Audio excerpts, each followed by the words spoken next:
In this video, you're going to learn a bunch of new and useful English words from an article.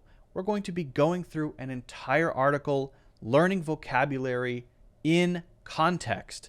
Not only what the words mean, but how they're used and how you can use them in your daily life. This is the right way to learn new vocabulary. And as we go, we're going to be building up a word bank, which we will then review at the end of the lesson. So it's going to be kind of intense. I hope you're ready to learn. I hope you have a way to take notes and do your own research as we go. If you have any questions as we go, feel free to leave those in the comments. Don't forget to hit the like button and subscribe if you enjoy the lesson. And now let's get into the video.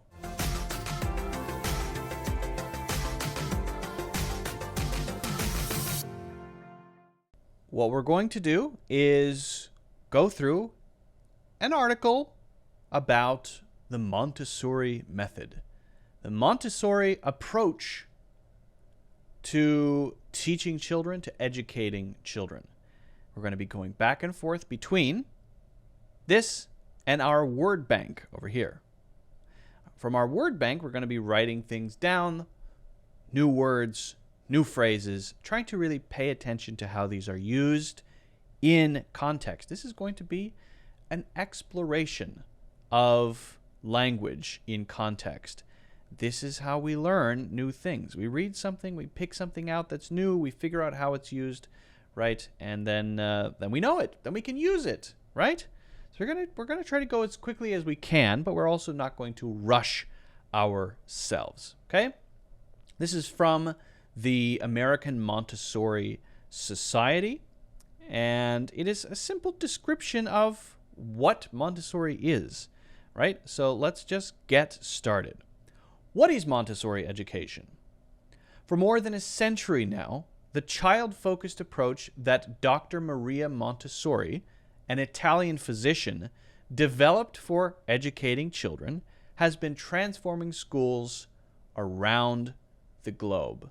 Okay, so from this, I want to pick out the word developed, and I want to pick out transform.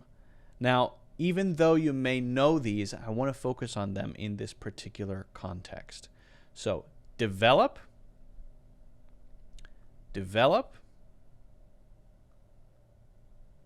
and transform, or in this case, transforming. Okay? What does developed mean in this context? Dr. Maria Montessori, an Italian physician, developed for educating children, and children has been transforming schools around the globe. So in this case, developed is being used as a sort of process or something that is implied to have been created as a result of experience or experimentation, right? So if you just say, I created this, I made it, right? That's different than saying, I developed it. If I say I made a cake, you know, that's a thing that takes 20 to 30 minutes and it's done. But if I say I developed a cake, suddenly that sounds very weird. What do you mean you developed a cake? But if I say I developed a cake recipe, now suddenly it makes sense. What does that mean? Well, maybe I baked 50 cakes, starting from the worst cake you can possibly imagine to what I think is a really good recipe. So the iterations, the experimentation are all the cakes I baked as I'm honing, refining, adding more sugar, less sugar, more flour, right? More ants and flies, whatever I want to add that makes my cake recipe really good. So last year I developed a cake recipe might be the same as saying this physician, Dr. Maria Montessori, developed this approach for educating children. It implies this process, not necessarily that she got something wrong, but there's an implication of more than just, there it is, I'm done. Okay, there it is. I finished it, right? It's completed, a momentary thing, developed. And sometimes in the news, you'll hear people say, oh, the situation is still developing. That means it's still ongoing. There is this connotation of an ongoing thing that hasn't reached its final state yet. And once it does reach its final state, it may be developed, hinting at the fact that it was ongoing. It was this process. Okay? And then the other one, again in context here, has been transforming schools around the globe. Well, to transform something could be a simple type of change or a complex type of change. Which type is this, right? For educating children has been transforming schools around the globe. So what were the schools like before? Were they bad? Does transforming only mean from bad to good? Or does transform mean just change in general? Does my recipe transform over time? Probably not. It is developed over time because I'm working toward a goal of it being really, really good. It would be a little bit odd, I think, to use transform for the cake analogy, for the recipe analogy. But for schools to transform, although it may be that they're better now, it just means that they went from one thing over time to another. So an economy can transform. A way of doing something can transform. Once you do that, you go through a transformation. So the forms of this would be transform, transforming, and then once that has happened, it is a transformation. So maybe before the schools were teaching children in a very rigid way, do this, now learn this, memorize this. And after perhaps using Maria Montessori's approach to education, the schools became different. It might have been gradual, it may have happened rather quickly, but now they do things differently, and we're gonna learn how they do things, right? But I want to be clear that transforming doesn't have to be positive. It could be negative too. A horrific transformation, right? Someone wanted to do plastic surgery, and they went through a major transformation, but maybe not for the better if it doesn't look good. Or some people, I saw there's a person who's transforming herself into a snake, or her goal is to become a snake. Or there's another person in my home state that I'm from who was known as the cat person, and he was transforming himself into a cat physically. I think he got surgeries to make his face look like a cat. So is that better? I mean, I don't know. But he definitely transformed into a cat. He had cats all over his car. Very weird. The cat guy. As soon as you enter a classroom, you know that something different is afoot. We'll go back to afoot. Montessori classrooms are immediately recognizable. You will see children working independently in groups, often with specially designed learning materials, deeply engaged in their work, and respectful of themselves and their surroundings. Okay. So something different is afoot. Something different is afoot? What the heck? Is that a typo? It should be a space foot? What the heck? No. This is not a particularly common word, but it is often used to bring up something in a slightly dramatized way, right? Or to catch your attention. It's not a very common word. It has this feeling of being, I guess, somewhat antiquated or old-fashioned, but it can be very effective when it is used, right? Something different is afoot. It means when you walk into the classroom, you see that something is going on which you wouldn't normally see in a classroom. Something odd is afoot. Right? A scheme is afoot. A diabolical plan is afoot. You often hear this in comically silly super villains in comically silly movies are maybe scheming their plans, and when they're doing it, that thing, their scheme, their plan is afoot. It is afoot, not a foot, but afoot, right? So again, I don't want to suggest that this should be a common thing that you say, but oops.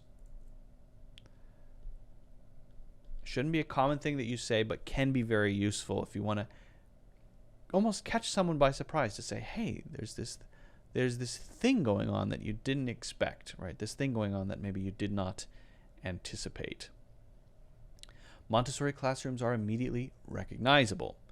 You will see children working independently in groups, often with specially designed learning materials, deeply engaged in their work and respectful of themselves and their surroundings. The Montessori method fosters rigorous, self-motivated growth for children and adolescents in all areas of their development: cognitive, emotional, social, and physical. So, I think we don't need to really talk about development, because we're talking about that same thing. Something develops as this ongoing gradual process. Well, guess what?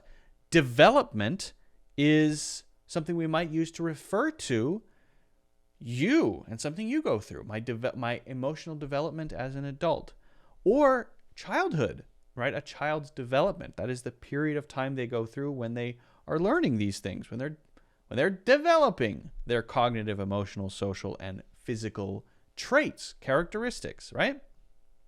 But we have more things to go over here, because really there are a lot of words here that might cause us to wonder what this sentence means exactly. The Montessori method, note here that this is a capital M, right? So this is the name of it. It is an official name. Anytime you see things capitalized, that's an official name. Fosters rigorous, self-motivated growth. Okay. So foster, if something fosters something, it makes it more likely to happen, it helps it happen, it encourages it to happen. Fostering growth, usually it is a positive thing.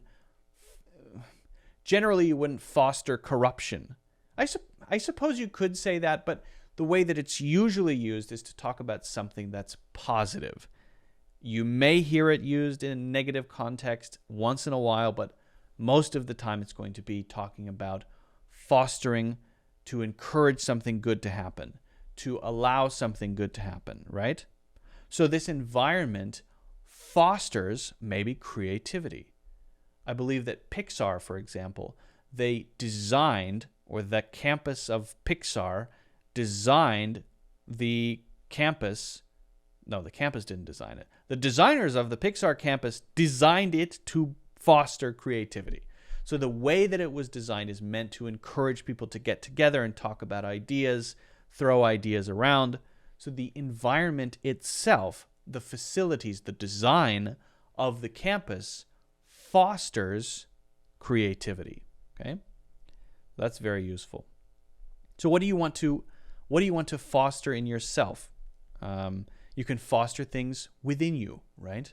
I think reading really helps foster maybe a lot of open-mindedness in people, especially reading text on very different topics or different viewpoints on the same topic. For me, really fosters an attitude of open-mindedness or acceptance toward ideas that normally I might not be very accepting of. So to foster, or fostering something. I'll just put this in ing here, like this. Okay? So, but we're in this first sentence here. So, fosters rigorous, self-motivated growth. Now we need to look at rigorous. So, if we use rigorous, usually this is going to be somewhat intensive. Usually this is not going to be casual or relaxed. It's going to be very detail-oriented, very focused, right? So it's not like, hey, just do whatever you want. In the Montessori method, just go play with some blocks. No, it is rigorous. It is very focused on what it is doing. If you do something rigorously, you do it intensely, you do it in a way that isn't broken up by other things without a lot of distractions, right? If you're very rigorous in something, it's kind of like saying you're doing that with some intensity. You're doing that with some focus. You're doing it with some attention to detail, depending on what it is. Because rigorous exercise wouldn't be attention to detail. But rigorous study or doing paperwork rigorously might be attention to detail, might be focusing on details to make sure nothing is incorrect, whereas rigorous exercise might be about the intensity of the exercise, right? So, rigorous, self-motivated growth. Rigorous, self-motivated growth. And we'll just put self-motivated here too. Self-motivated. I don't think I need to explain this though, right? Self-motivated means self-motivated. It's not other people telling you have to do it. You're deciding that you have to do it because you are self-motivated. Self-motivated, right? Okay. Back to the article. The Montessori method fosters rigorous self-motivated growth for children and adolescents. Adolescents, generally, that's still below the age of 18, not an adult, right? But perhaps not a child. So you would be an adolescent at age 15. You would be an adolescent at age 11, right? Not an adult, basically. In all areas of their development, cognitive, emotional, social, physical. Now, I think you probably are fully aware of social, physical, and emotional, but just to be clear, cognitive means your mind, right? Mental, cognitive. It's an adjective for the mind. Anytime you see cognitive, it's going to be related to the mind. I believe that's from Latin. Cogito ergo sum is the famous thing that Descartes said. Cogito ergo sum. I think, therefore I am. Thinking. Cogito. Cognitive. Right? Okay. Moving on then. When a child is given a little leeway, he will at once shout, "I want to do it." But in our schools, which have an environment adapted to children's needs, they say, "Help me do it alone." Okay? So what is leeway? Leeway is like saying some room or space. Right? Give me a little leeway. That could be, I need more time to finish something. Give me more leeway. Maybe you don't have to micromanage me. Let me figure out how to do it by myself. Give me some leeway on this. Perhaps just means I want to maybe take a little bit of personal time to reflect on something without having to say what I'm going to do right now, right? So it can be used in that sort of way. But usually it wouldn't be used in a simple sense of space. Often. For example, you wouldn't say, if there's a car right behind you, I wish that car would give me a little leeway. Generally not. You might use it for rope, like slack in the rope, right? Give me some leeway in the rope. That means give me a little bit more rope because I need to tie something and I don't have enough rope. So give me a little bit more rope so that I have enough rope to tie the knot. You could use leeway in that sense. So in some cases it's used physically, but often it's used in those situations where we may want to have some personal space, some time. We want other people to give us a break and not be so focused on what we're doing and telling us how to do things, micromanaging us. It's often used in that way. So leeway. And again, I'm not saying it's not used in a physical way. It is. It's just not as often as non-physical. Okay? That's what Dr. Maria Montessori said. Okay, so we'll skip this. Montessori education is student-led and self-paced, but guided, assessed, and enriched by knowledgeable and caring teachers, the leadership of their peers, and a nurturing environment. So I feel like some of these things kind of speak for themselves, student-led and self-paced. If something is student-led, then it's led by students, right? So that means that it's not the teachers who are leading, saying what we will do next, it's the students. Okay, that's fairly straightforward. Self-paced, we looked at self-motivated, self-paced. That means you choose the pace, right? The speed or the rate. So self-motivated, and you could say self. We'll just put this as another one of these, self-paced.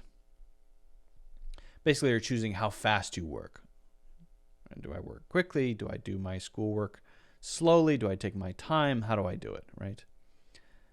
So we're going to skip really talking about those in detail. Assessed and enriched by knowledgeable and caring teachers, the leadership of their peers, and a nurturing environment. What I want to talk about is peers and nurturing. So peers actually is very simple. I just want to make sure you know what it is. Peers are other people who are in some sense on the same level of you as you. They might be in the same age group. It might be that it's your level of cognitive development, your intelligence level. It might be in terms of your career, the people who have maybe the same amount of experience as you, right? So your peers could be a subjectively defined thing. If I say I have no peers, that means, well, of course, there are people who are my age, but I'm intellectually superior to everyone. Well, that would be a very arrogant thing to say, but I understand that statement, right? It means that in some sense you feel that you have no equals. So a peer is someone who is equal to you in some sense. Now, it's often simply referred to in terms of age, right? My peers in school. That means those people who are the same age as me, my peers. But I just want to make it clear that peers can be used in other senses. That subjective sense of people who, if I'm the CEO of a Fortune 500 company, people who are also the CEOs of Fortune 500 companies might be my peers. And people who are not the CEOs of Fortune 500 companies may not be my peers in the sense of not being able to understand or empathize with the difficulties of being a CEO of a Fortune 500 company, right? So you could mean peer in that sense as well. And so there are a lot of different, you can imagine a lot of different ways where you might use that to subjectively talk about yourself or others as a peer in some sense, to peer. Not peer, but peer. Not peer, but peer. Okay? And nurturing. So this is similar to fostering, right? To nurture is to, again, encourage growth, to provide nutrition, to give or provide something healthy that allows something good to happen. It's a good thing. It's a positive thing. Now, that could be physically nurturing, right? A parent should be nurturing of their children, right? We often refer to parents as nurturing, right? But we could also nurture plants. If you find a wounded baby bird on the side of the road, you may nurture that baby bird back to life, right? Back to health, not back to life. If it's already dead, it's probably not going to be nurtured. But you could nurture it back to health if it's been injured. I did that once as a child with a hummingbird. I fed it sugar water. I nurtured it back to health, and then it flew away. And that was a great experience. But you could also nurture your mind by reading books, by educating yourself, by taking online classes or courses. You may nurture your children's emotional development, their cognitive development in different ways by enrolling them in programs, by providing them books, by talking to them, having conversations, right? Nurturing is a very broad word. Right? So what is a nurturing environment? This is an environment that fosters this type of development. So it is an environment that fosters X, and it is a nurturing environment. It's a very useful word in this case. I should write that down too while I'm here. Nurturing. And it can be used as a verb, nurture, to nurture. I nurtured the bird back to health, back to life. No, back to health. Well, if it would be nurtured the bird, I'm trying to think of a zombie bird, but yeah, it's not working. I was trying to make a zombie bird joke, but it didn't work. Okay, we're getting close here. Within the community of a multi-age classroom designed to create natural opportunities for independence, citizenship, and accountability. Children embrace multisensory learning and passionate inquiry. Individual students follow their own curiosity at their own pace, taking the time they need to fully understand each concept and meet individualized learning goals. Okay, so I'm kind of, I don't know if you've noticed, trying to stay away from these hyphenated words. Multi-age, multisensory. I think it's important to know what the prefixes or roots of words mean, because that allows you to then guess meanings. Because if you know what multi means, and you probably do, it means more than one, then multicolored would be more than one color, and multi-age would be more than one age, and multisensory would be more than one sense. So that's very easy. We don't need to write it down. We could write down multi, I suppose, but let's just do it. Okay, let's quickly just write down multi and hyphen and self. Okay, multi and self. These are two that we've talked about, multi and self. So if you know what those mean, then it's relatively straightforward to guess the meaning. Sensory would be listening, seeing things, right? Touching things, tactile. So multisensory would be all of those, perhaps. Visually learning, audibly learning, tactile learning. Why do we never talk about olfactory learning? How come that's never a topic of conversation? That's what I want. I want to start an olfactory school where all of your senses are blocked except your sense of smell. And you are expected to learn everything that everyone else learns, but exclusively. So that is not a multisensory learning environment. That would be a monosensory learning environment. Luke's Smell School is what it's called. And somehow we figure out how to write books using only smell. We figure out how to teach math using only smell. I don't know how yet, but we're gonna figure it out. We're gonna teach everything. Your eyes are, you have a blindfold on, your ears are plugged, you're not allowed to touch anything, you're in a sensory deprivation tank. The only thing you get is a sense of smell, and you're expected to learn physics, math, biology, chemistry, everything. Anyway, I'll figure it out. Don't worry.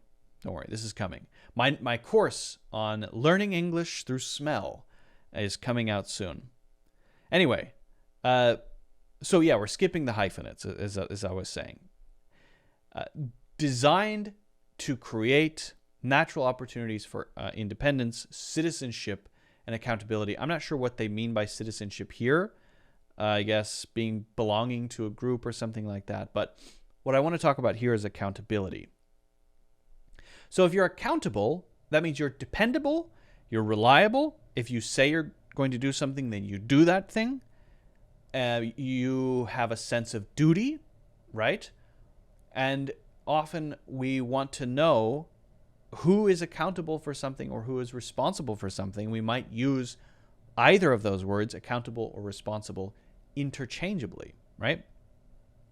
Now, accountability and responsibility are pretty much the same as well. However, the use might be slightly different, and we would say responsibility would be someone's trait, right, of always being willing to take on a burden.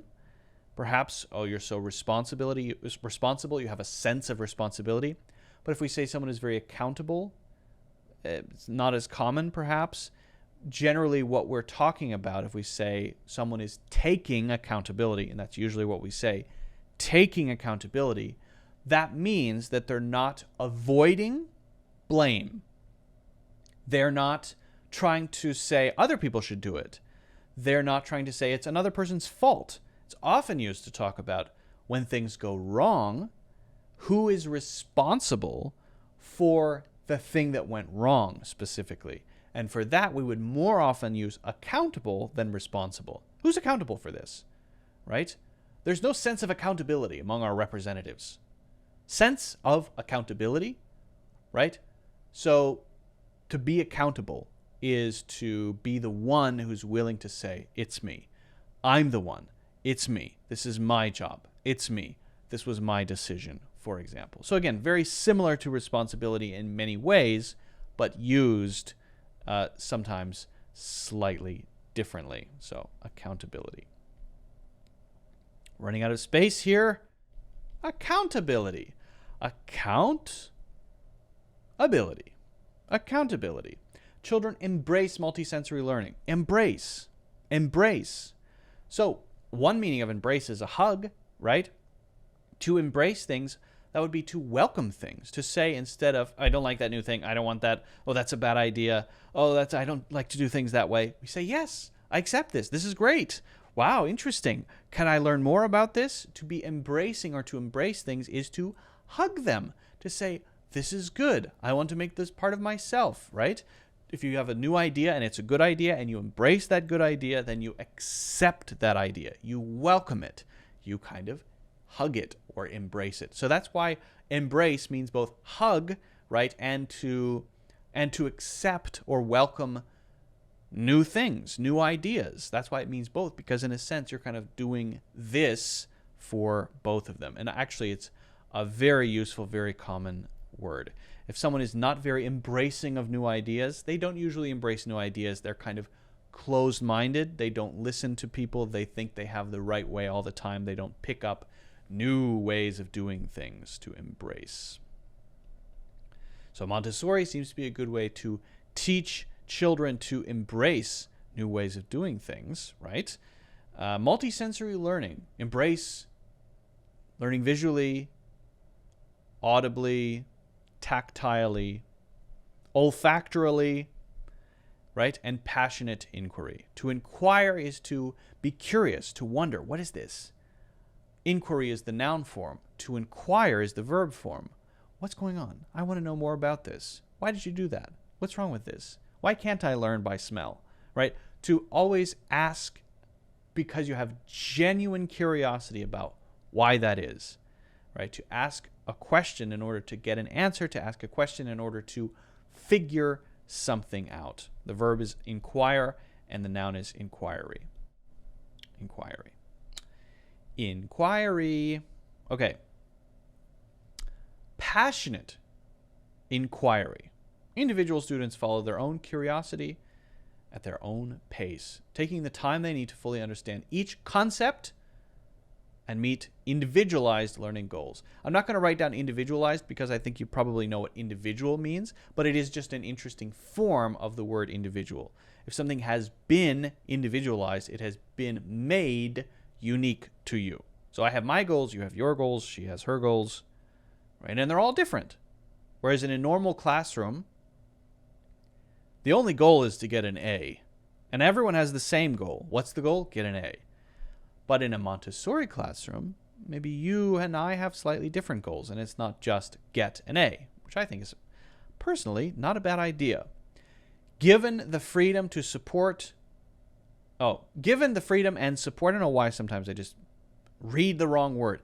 Given the freedom and support to question, probe deeply, and make connections, Montessori students grow up to be confident, enthusiastic, and self-directed learners and citizens accountable to both themselves and their community. They think critically, work collaboratively, and act boldly with integrity.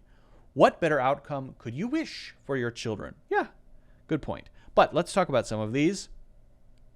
So we have another self-directed. Okay, so we're not going to talk about that because that would be what? Directed by yourself, right? We've talked about accountable, so we know what that means, right? And accountable to whom? To themselves, to their community, right? But we want to know what probe deeply means. I think deeply might hint at what this means, but to probe is to go further into, right? A probe would be, for example, something that a medical device that maybe goes down your esophagus to check your stomach to make sure that there's nothing going on in your digestive system. So to probe something is to push further, to push and say, I want to know more. What about this thing? Well, okay, well, you've explained that. What about the next thing? Oh, okay, that makes sense. So, but why did you do that, right? To continue to go further and further and further, deeper in right? To probe is often to be curious, to wonder why, to ask questions in terms of education, to never be satisfied with a simple answer, and to not stop until you deeply understand something. So probe, in this case, is, I think, a very, very useful word. Probe. And it can be used as a noun, it can be used as a verb, and probing could be used as an adjective. Okay? Probe and make connections. Montessori students grow up to be confident, enthusiastic, self-directed learners and citizens accountable to both themselves and their community. They think critically. Okay, so what's critical thinking? You often hear that. Critical thinking is the ability to not just follow your emotions, right?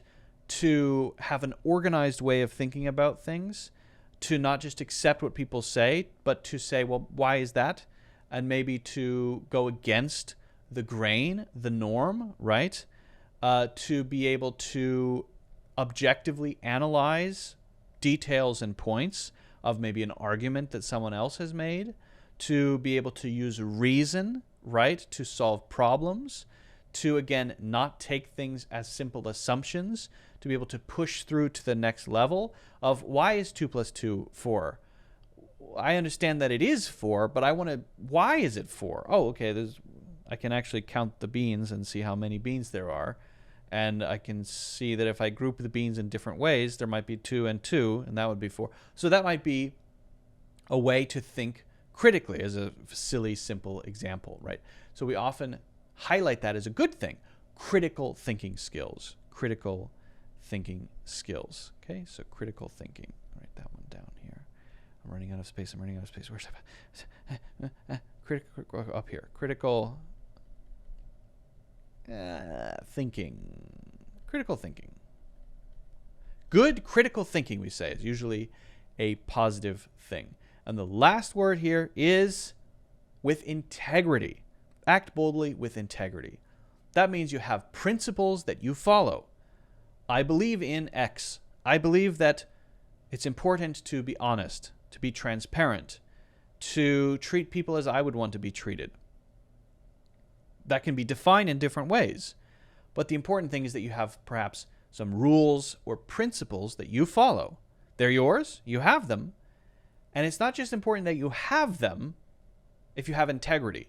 Integrity doesn't just mean you have rules or principles for yourself. By the way, it's not about other people's rules. It's not necessarily about the law. It's about your rules and principles. But it's not just enough to have them. It's important that you follow the ones that you have. Integrity generally means to act according to your principles. To act according to your principles. Not just to have principles, right? That is to have integrity. So people use integrity as a way to talk about someone in a very positive way, to say, this person generally is honest, they're trustworthy, they're accountable, they're reliable, right? So this person has integrity. It's a word that kind of sums up a lot of good characteristics about someone, okay? Integrity. And we often talk about integrity in terms of processes or results of exams as well. If the exam has no integrity, then that means maybe the teacher's just saying, well, I like this student, so that's an A. I don't like this student, so that's a C. So that would be an exam result with no integrity, or a process with no integrity. But a process with integrity would be, if it's good, it's good. If it's bad, it's bad, according to some objective standard, and it actually follows that, and there's no secret shady favoritism or anything like that. Okay, so developing this process of improving gradually over time. Usually this is suggesting a process to embrace or welcome something, to take something in without being usually closed-minded. Something is afoot, something is happening, something is going on that maybe is unexpected or surprising or unanticipated, right? To foster something is to encourage it, to allow it, to make a good condition for that to happen. Rigorous would be to do something seriously or with intensity, with care. Leeway is freedom or flexibility, or maybe giving someone some slack to do something like tie a rope, or perhaps leeway to figure out how to do it in their own way. Nurturing would be to provide the conditions to allow something to grow. Nurturing environment for plants to grow, for children to grow. So nurturing would be in some way to provide things that allow for things to happen. There's a cat meowing. Where's the meowing cat? Where's the meowing cat? Where's the meowing cat? I don't see it. Accountability, to live up to your responsibilities, to be the one who says, I am responsible for this, right? That is taking accountability. That is being a responsible person. Often those two are very closely connected together. Similarly, integrity, to follow your principles, to transform, usually to change in a radical way. Could be used in a positive way, doesn't necessarily have to be used in a positive way. And once it's done, that is a transformation. A probe or two probes to go further and further into something, deeper and deeper. Self-motivated, self-paced. We talked about multi and self, used in all kinds of ways to hyphenate longer words, and we can guess the meanings of those words if we know what self and multi mean.